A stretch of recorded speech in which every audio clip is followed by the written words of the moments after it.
Hi, I'm Rick Dior, and this is the Pearl Free Floater snare drum.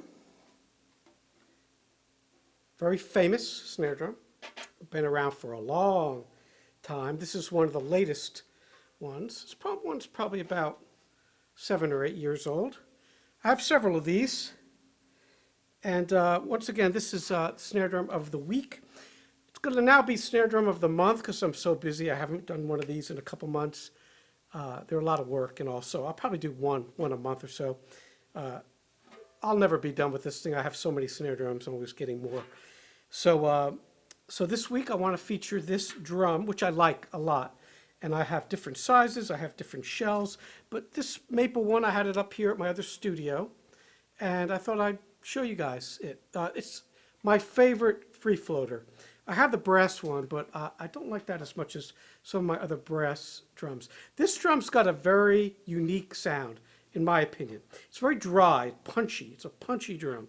I don't know if that has to do with the floating shell, but it's drier than a normal drum, which you'd think it wouldn't be, but it is with this shell. Okay, and we'll show you the inside of it in a minute. We'll just talk a little about the drum. I brought up Pearl's website here. Sorry about my tablet. It doesn't know if it wants to go up or down. There we go. All right, so this particular drum, I believe the model number is FTMM 1405, which means a 5-inch shell, any shell you want to put in there. C321. It's a 14 by 5-inch free floating snare drum. You can get these for around $400. They are not expensive. It's one of the great things. Sometimes when a student asks about a snare drum, their first snare drum, I'll say, well, there's lots of good choices, but if you want a snare drum that you can get different shells for, like an acrylic shell, a brass shell, a metal shell, whatever, a wood shell, this is your guy right here, all right? The hoops are always die-cast. They're Mastercraft Pearl, I know that. Now, let's talk about the throw-off. Let's see, this is a weird throw-off on this drum. Yeah, it's the SR1000F. We'll show you close up in a second. So this, when I first got this drum, I was like, what the heck? Because none of my other free floaters have it. It's got a little button that you got to hit to undo it so it locks. I'm not sure about this because I don't like to hit a button. I just like to flick it, so that's bugging me. So, you know, if I used to drum a whole bunch, which I don't, I would probably change this strainer. It's just, the thing about it is you can, it'd be great if you could lock it anywhere, but you can't. It just locks in all the way. And then sometimes if you don't lock it all the way, it'll slip on you. So not a good design. Not sure they're still using it, but that's what's on this drum. Let's see. The back butt plate does have a snare adjustment, and we'll show you that too. And that's also, you got to push it down to lock it. So Pearl must have had a little locking attack there, where they had to make everything that you could lock. I don't think it's necessary. All my other drums that don't have all these locking things don't slip. Maybe the really, really, really old ones, but nothing modern slips. So I don't know why they have to feel like everything's got to have a lock on it. I guess, you know, security's not good these days. All right, so that's what the drum is. Now, you can get the finish like in satin or gloss. This is a gloss finish on this one. You see the snares here. These are the Pearl snares. They're good snares.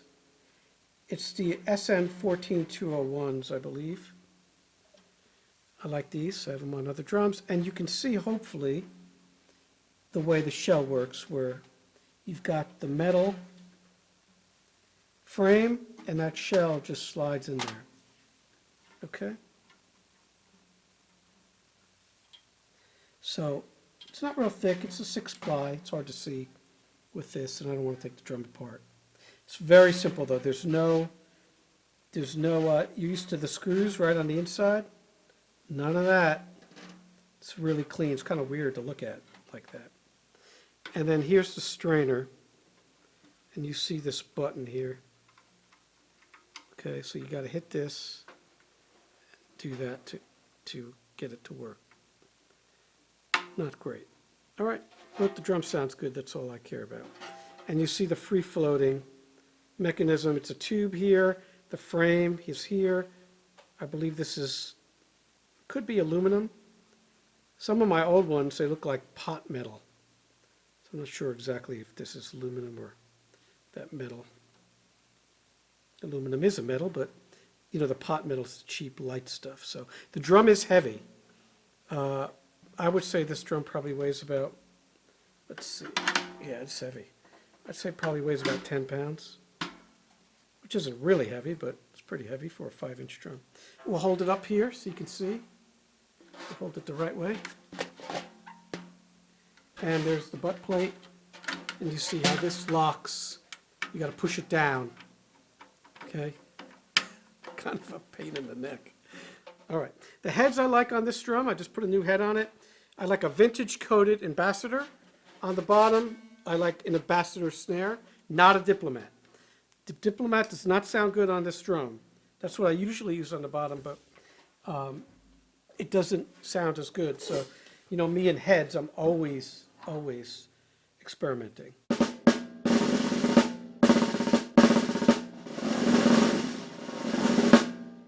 Now, drum's tuned pretty tight now. We're going to loosen it in a minute. As far as sensitivity, it's pretty sensitive. Play over the snares.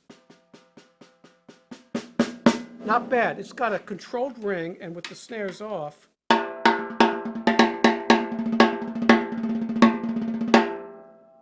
ring's pretty good for a wood drum, all right?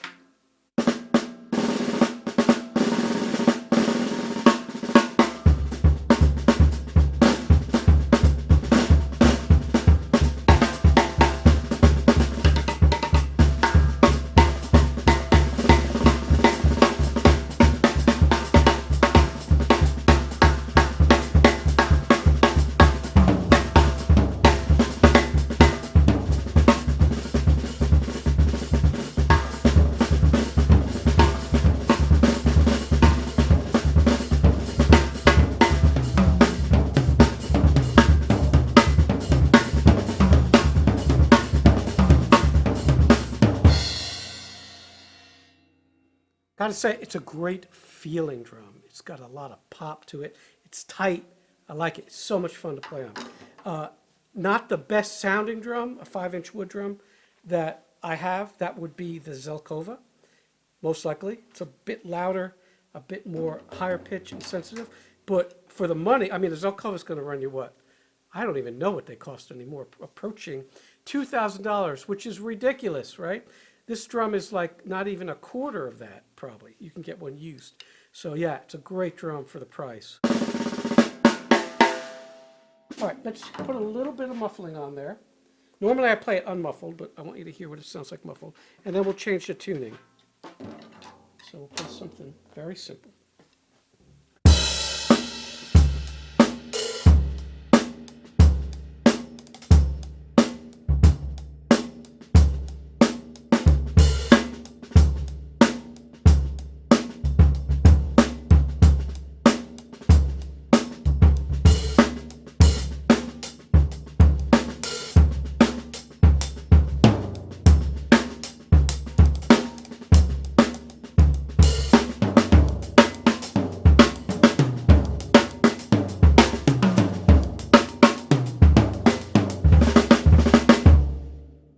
So it feels good muffled, right? It's tight, dry, but you know, I don't like muffled drums, so we'll take that off now.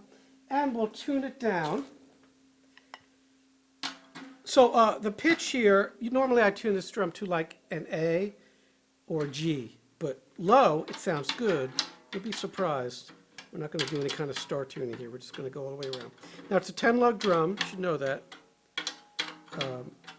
If you're into 10-lug drums, you got one here. Okay, so.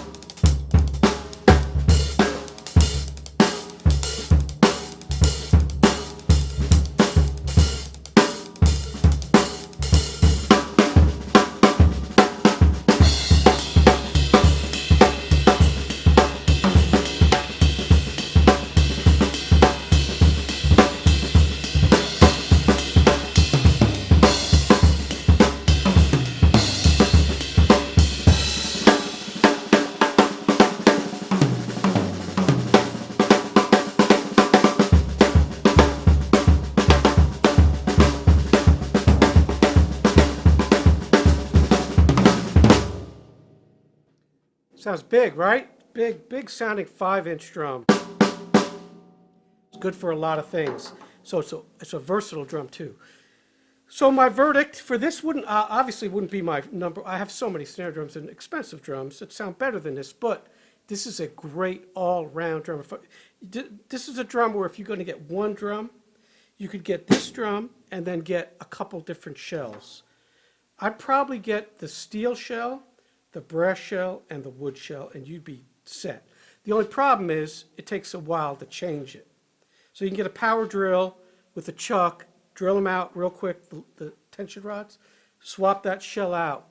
But it's not like you can just grab another drum. And in a session, time is a problem. So normally for a session, I'll have 5 or 6 drums lined up.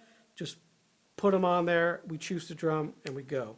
And we track, okay? So this would take some time. But again, at home, it would be fun. And the shells definitely do sound a lot different, especially the brass one. It's actually pretty bright for a brass drum. So it's nice. Sometimes brass drums can be a little darker. So I think that's it. I'm going to tune it back up. Now really high, I'll choke it. Because I like this drum choked, actually, because it's so dry. It reminds me like the old Blood, Sweat, and Tears Chicago sound, you know, the horn bands. All those records, man, they crank those snare drums up. All right. It always has this kind of lower sound. Now, one thing you'll notice, and I was going to end it, but we'll keep talking.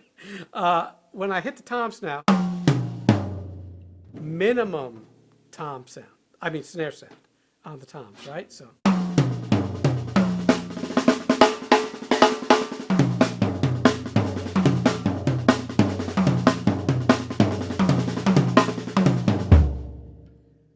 So I don't know, this drum has always been like that, if it's the free floater thing, but when you crank it up, obviously you're not having sympathetic vibrations.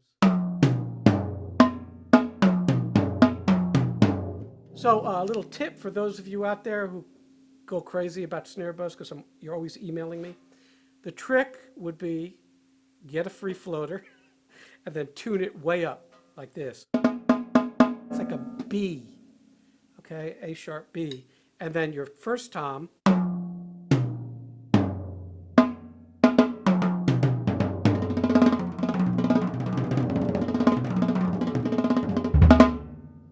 then when you turn the snares on, hardly anything.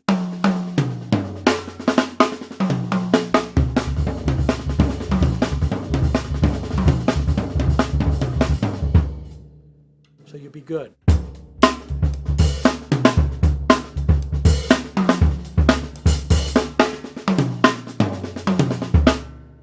So not a lot of snare buzz. Okay, so that's a solution for you snare buzz fanatics.